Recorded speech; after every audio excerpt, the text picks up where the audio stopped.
but just because I'm not going to expose your phone number doesn't mean that I didn't submit it to all the robocalls, and I will be using it for everything that anyone ever asked me to sign up for. NANI? Dynamite! Not because I have something to gain. Do I have something to gain? Before I do this, let me ask myself a serious question. Do I care enough? Do I care enough about the person? Do I care enough about the situation? Do I care enough? And the reason, the ultimate thing I came to is, no, I don't care about anything. But the reason why I want to talk about this now is because I always wonder to myself, at what point in your life do you become like when do you become the thing you hate? And for me, that's to be this jaded, unchanging, unfeeling, just I have to be right every time. And I try my best to constantly avoid that version of me. I know what that version of me looks like because I've experienced situations where I know I am right, outright. But because someone's ego is in the way, it prevents them from learning. And that was when it kind of clicked for me. I was like, damn, your ego can actually not hurt you from a financial perspective. It could hurt you in general. Like it could stunt your growth, close doors of opportunities, prevent you from seeing the better half of you. And these things are constantly happening, like from the high school days. So we all know those people who peaked in high school. Shit, I could be considered one of them. But like, there's this, I often said this, like, you know, I went to school in Calumet City. Like, that's like 35 minutes south of Chicago. But I remember seeing people post things on their Instagram and Twitter feed and shit like that, tagged Facebook. I'm ringing some bells right now. And they would share shit like foreign. I'm foreign. And I would be like, you live down the street from me. Me and you got on the same bus to go to Thornton Fractional North. So there's nothing like foreign about you. And but like, but that's not for me to, like, hey, put yourself in the place that you want to do. Whatever you got to say to make yourself feel better, feel it, baby. Feel good about yourself. And what I found very quickly is some people don't want to associate themselves with the past version of themselves because they're not proud of the work they did. They're not proud to acknowledge their scars. They're not proud of where their seed was planted. But ultimately, that is how whoever you are today is really based on the actions and the place that you were raised in the past. And that's just how it has to be. That's how it has to be. And not everyone wants to acknowledge that. And it's not my job to be out here and forcing people to acknowledge that. But then there is a subset of people who don't want to forget about where they're from. There's a subset of people who never left their block. They stayed on their stoop, like Stoop Boy did, right? And those people are actually the dangerous ones. They actually become dangerous because at least the other people left. And if they manage to go to another place and conform to those places, they've at least normalized and experienced challenge. But the people who never experience challenge are usually the most dangerous. And there was this person, and I'm saying all names, I'm showing all stuff. The only thing I'm not showing is this dude's phone number because he sent it to me. But just because I'm not going to expose your phone number doesn't mean that I didn't submit it to all the robocalls, and I will be using it for everything that anyone ever asked me to sign up for. So just be ready for that. But this dude, Chaz, and we'll get into it. I believe he was like 2 years behind me or something like that. And he made this post. And I normally don't go on Facebook to socialize. I just go there to post content, videos, move on, see whatever my mom and dad are. Parents write the weirdest things in the comments of our videos. I just go there to laugh at it. But he says this: out of all the females I knew that hooped, Charisma Chapman is the only one still right now active. All the rest I see seen y'all Facebook, y'all put up babies and stay at home moms. Put on weight, all that don't even touch a ball no more.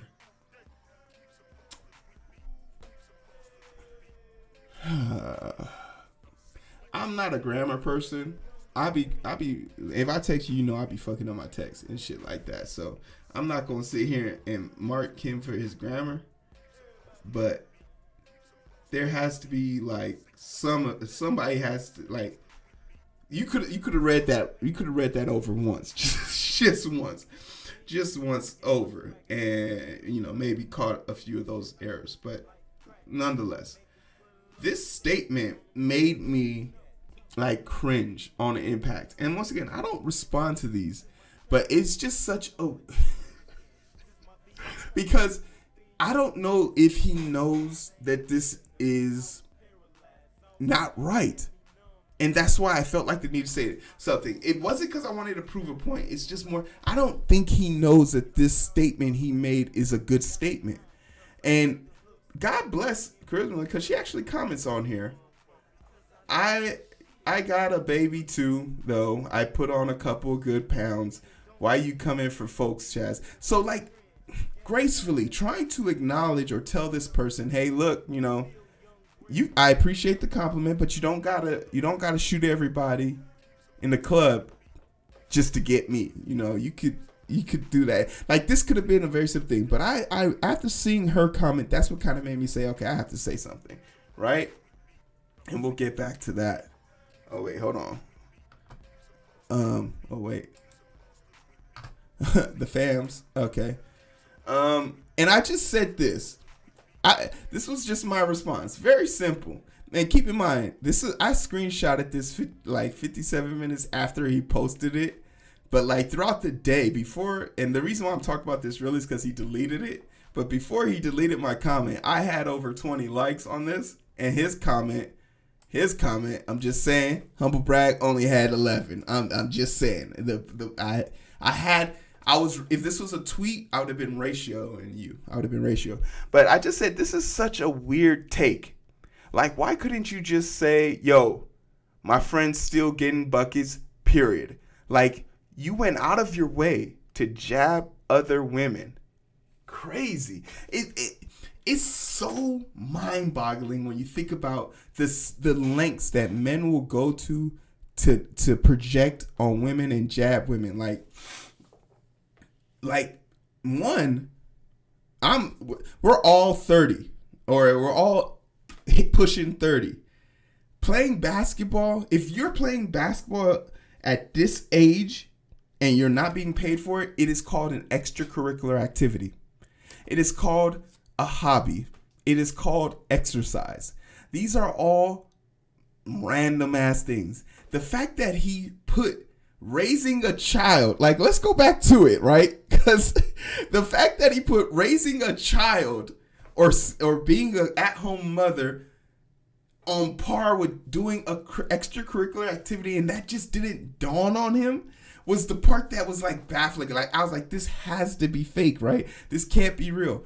So I just wrote that very like comment, just throwing it out there.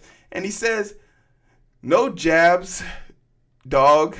Still talk to y'all. Still talk to all girls I name, period. No need for you intervene. Au contraire, mon frère. It's the internet. And I say this all the time. The internet is no place to put your feelings because they'll get exposed. And I don't respond at all to this thread. I actually have a job. And I'm not saying he doesn't have a job. I'm not saying he doesn't have something important to do. But I have shit to do. I just happened to see this, and I just had to react to it. But since you in it, you still play football. And keep in mind, like, look at how quickly he responds to these things. He has a lot of free time, and maybe he does have it. He says, since you in it, you still play football. And in my mind, I was just like, he knows I played for the Super Bowl winning Giants, right? He knows that I have my jerseys right up there, right? He knows I made it out. I got he was there when I got my full scholarship to go play football, wrestling, and if I wanted to, track. He was there when LSU came to TF North to come see me. He was there when Northern Illinois came to see me in Landon. Like, he was there for that.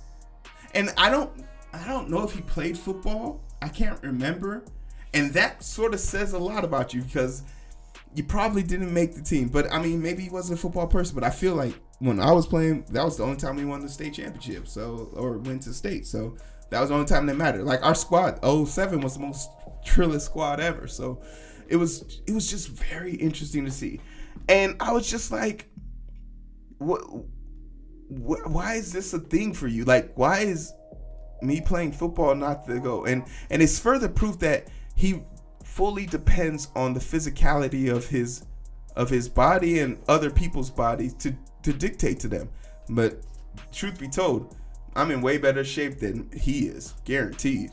I run 2 miles every day. I can bench press 450 pounds. I can deadlift 600 plus pounds. Like, squat games over 555. Like, I'm stronger, faster, at least in a 20-yard dash than this person would ever be.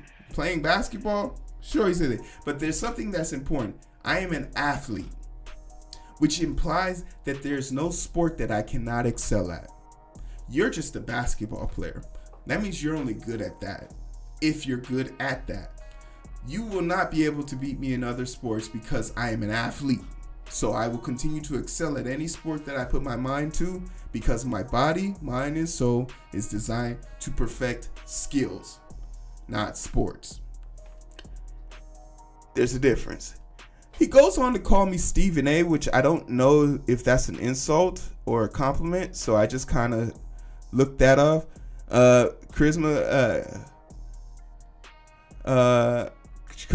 Chapman comes in, tries to play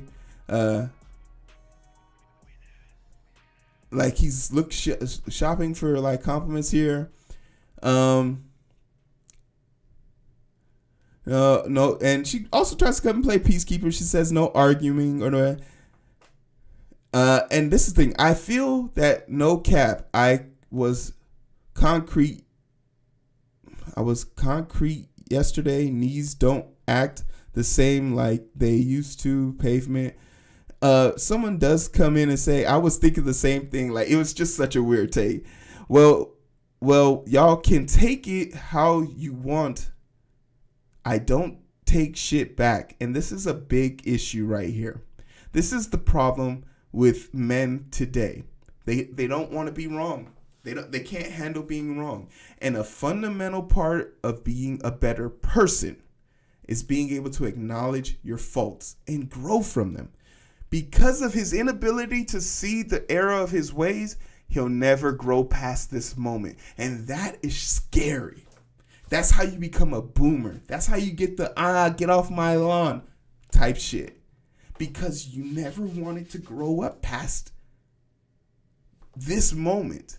Like, mind you, once again, remember the earlier analysis. He compared being, he said, oh, shame on you for being a house mother, a good mother, and not playing basketball. He equated being a mother and a basketball player to being one and the same thing. He'd be shocked to find out that there's people that can do both. And if Rizzo felt that energy, she would address it clearly. I was talking to her. But once again, let's go back to the stat, my friend. You weren't talking to her. You were talking to several people. You brought up multiple types of women, and you basically sent this message out to anyone who could see it. And I noticed that it's privatized to your friends only. So that means anyone who's your friend can see this. So for him to get all defensive about if she took it or not, and here's her immediate response. I got a baby too, though. I put on a couple of good pounds. Why you coming for these folks? She acknowledges that your statement is condescending and isn't coming off right. She acknowledges it. But you, in your infinite wisdom, don't want to see the error of your ways. She addressed it, but you don't want to believe that she could address you. So the compliment wasn't really a compliment. He then goes on to say some other stuff. I only screen grabbed a few of these. He literally went on for this thing, and you can go there now. But ultimately, what ended up happening was it evolved into this big debate, this argument about if people were good baby daddies, bitter baby mamas, and it was just entertaining. But the thing that I stuck with was then later on that day, I came back and saw all these messages, and then as I clicked on each of them, they all vanished. But I noticed he DM'd me at 9:17 in the morning. Oh man, I understand your sister hooped. That's why you felt away, but don't assume nothing. What?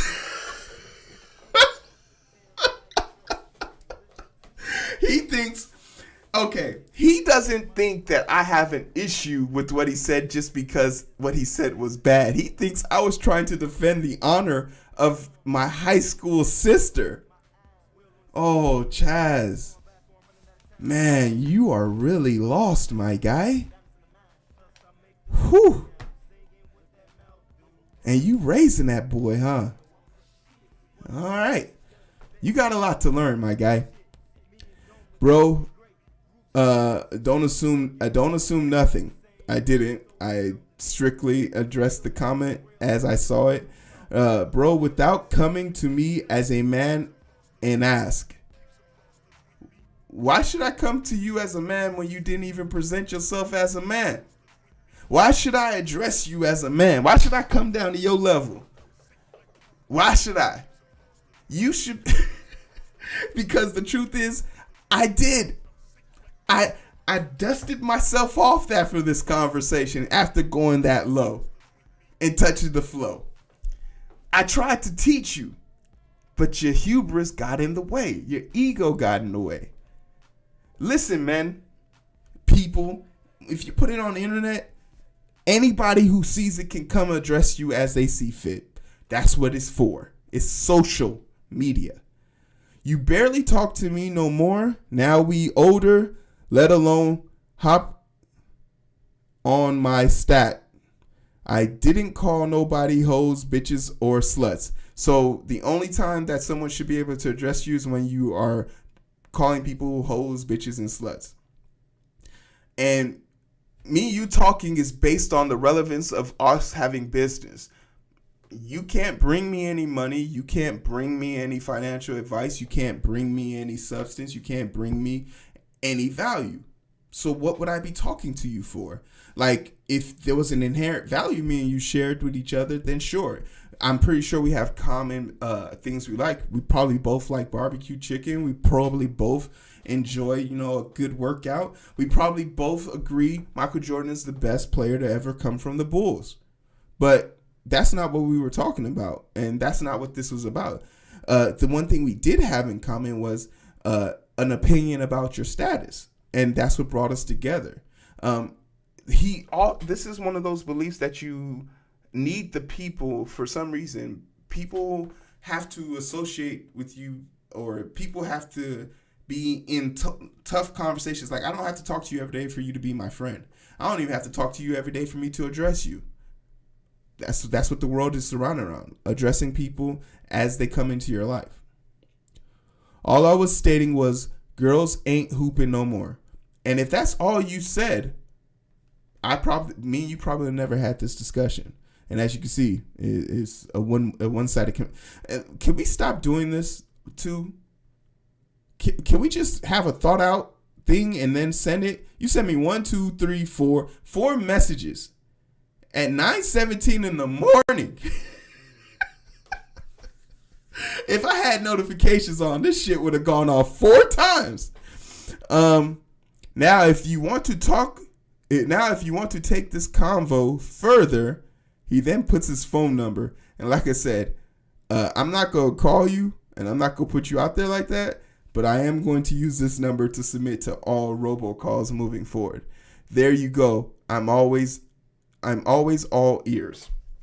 I hope this message gets to you, Chaz, because this is the extent of this conversation.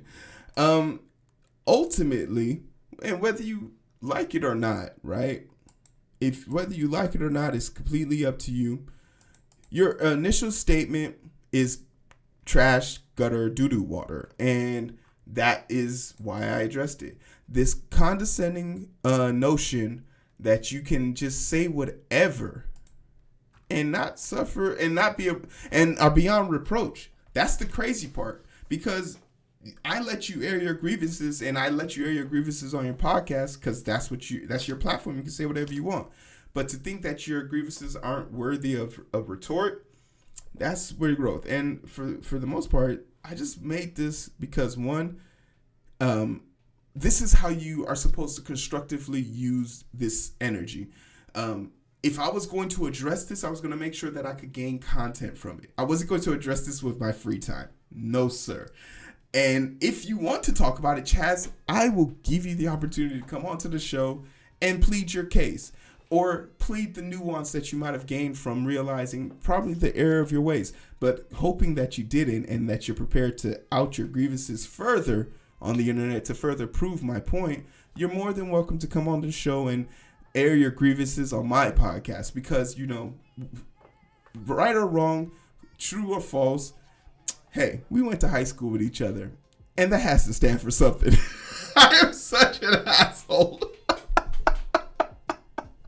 No, seriously, I could care less if he responded to see this or anything like that, but I'll definitely post it and probably tag him.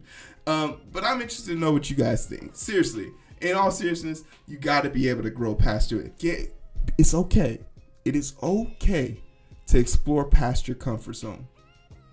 Don't be like Stoop Kid and stay on the stoop. You got to get off the stoop. You got to go out there and explore. You got to go out there and see the world, because trust and believe, shit's a little bit better on the other side. Not gonna lie. I left Cal City, and I've experienced a lot of better places than Cal City. I've experienced places way shittier than Cal City, but there's a lot of places better than Cal City. And it's up to you to go find those places, right? It's up to you to go find those places, because not everyone's going to be able to bring you culture, my guy. So when you get an opportunity to experience it, you should definitely go experience it, right? And I think that's one to grow on. That's definitely one to grow on. Yo, we're done with this. I loved it. I appreciate it. Thank you guys so much for